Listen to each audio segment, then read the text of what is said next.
Hello there and welcome to another YouTube video on the MCS, but this time a little bit different.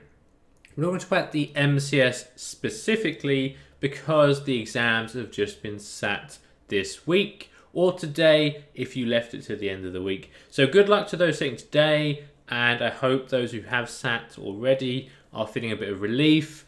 But at this stage, you are perhaps going to ask yourself, well, what now? Because your results won't be for a few months, but you might have ambitions at aiming for the strategic level and achieving that, and then moving on to the full qualification with your assessment of practical experience. So with that in mind, I just wanted to talk over the most, the most popular ways of going about the strategic elements, but also what you can be doing today as of now, despite the fact you haven't got your results yet.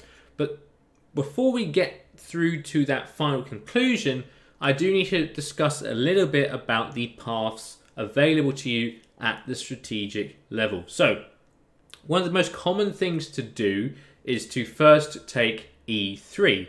So, we're going to do this particular route in red.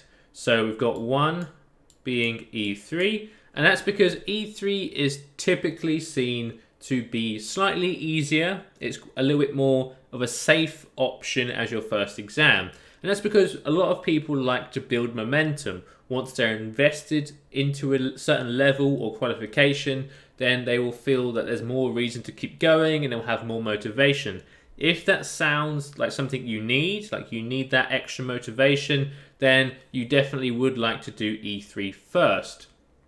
Finally, we do have the decision between whether to do P3 next or F3. Now, typically, this is going to often come about as P3 because P3 is more challenging than E3, but a lot of people believe that it is not quite as challenging as F3. So again, on this idea of building momentum, gaining that extra motivation for when things get tougher, the order essentially comes down to E3, P3, and then F3. So that will be our order if we're looking for that additional motivation. But there are some other routes that I'd like to highlight just to sort of broaden your view so that you can make the best selection to you. So with that said, let's do orange for this one.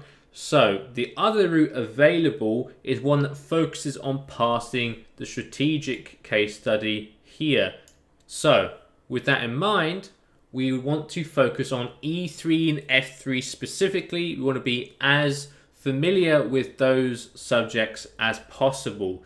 And what that means is we're typically going to do E3 and F3 last. So that means the first module you want to tackle is P3. Now this is more just to give you a very slight edge on the case study. It's not massive by any means, just like E3 first is not going to give you a massive advantage. It's just about preference and style. So with that in mind, P3 going first in this route, and then it's up to you to decide between E3 and F3. I would recommend F3 second. Yes, it's very challenging, but it will bode you well as far as strategic thinking is concerned. And it's also a little bit tougher to test than E3. E3 comes up a whole lot at the strategic level. So with that in mind, I would do it last. So revision is really, really simple on E3, and you can focus on getting better at P3 and F3, which are the more technically challenging subjects, and E3 will be very familiar as long as you're doing this in quite a short window.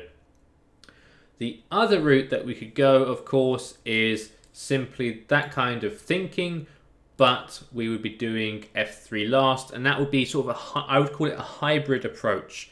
You're trying to merge the first approach and the second approach into a sort of like hybrid approach where you've got slightly easier time at the start, but then you ramp up to the end, but your last two modules are still the most sort of important ones for that case study. And that's not to say P3 isn't important. They're all important, but it's just about how often or how likely they're about to come up in each question. The weightings are as they are, but ultimately you're going to have an extreme strategic focus. And as you can tell just from the modules titles, E3 and F3 have slightly more strategy about them, but obviously don't ignore P3. So with that in mind, again, P3 would be first, but then we would do E3 second and F3 first. So to recap the benefits of these different approaches, the first one builds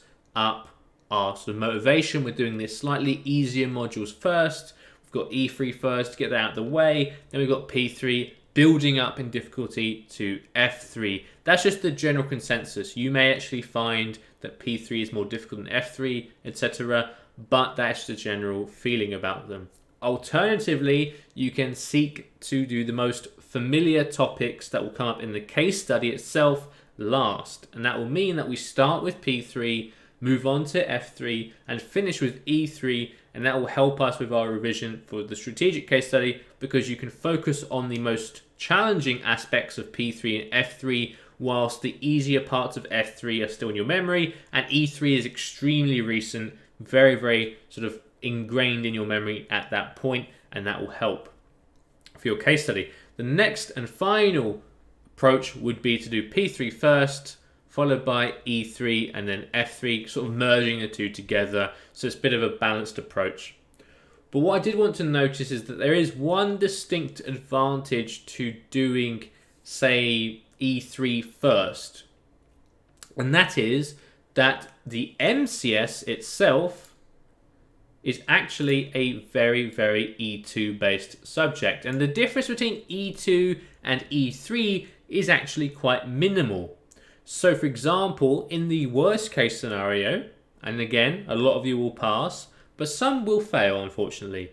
And with that in mind, E3 going first will actually be revision for E2, which ultimately is revision for your next MCS sitting. So considering this, there's definitely a benefit to going with E3 now as a revision tool before you get your results, because then if you go successful, you will be able to take E3 very soon, and that will be great. But if you are unfortunate and you did miss out, you've also laid the groundwork to revise for your MCS resit. So that's actually the approach I would take personally. I think all of them have merit, and I do recommend different ones to different people depending on how they interact in their question and how sort of their schedule is, etc. But if you are fearful of the MCS result and you think that it didn't go as well as you'd liked and maybe there's a potential for you to fail, I would stick with that red outlined approach to the strategic level, because E3 is effectively a revision for E2 as well, which will help in case you do fail.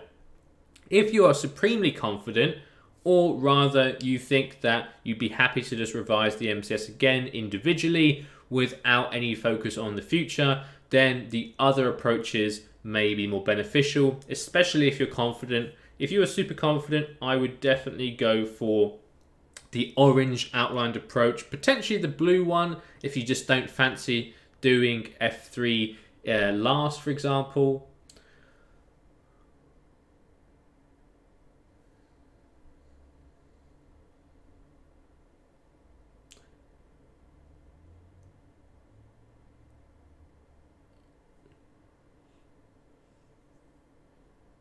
If you prefer not to do F3 last, for example, or if you do prefer to do the harder subject last, then perhaps go for the blue one. But overall, these are the approaches that you can take to the next level. And the best thing to keep in mind is, whilst we're in this limbo period of not having our results, but wanting to continue our professional development, well, E3 first would probably be the smartest choice if you're worried about the MCS result, because it will help you for your resit in the event that you are unfortunate. And if you are fortunate and you've passed, then of course you can go on and do that red outlined approach. So with that said, that does bring us to the end of this video. Thank you very much for listening, and I hope you found it useful to understand what comes next after the MCS. So good luck with your results, and I will see you next time. If you liked the video, please like, subscribe, and hit the notification bell. That will mean that you get to see every video each time we post, and that would help us out greatly in helping as many students as possible pass, which is our overall aim. So I will see you next time. Thanks for listening.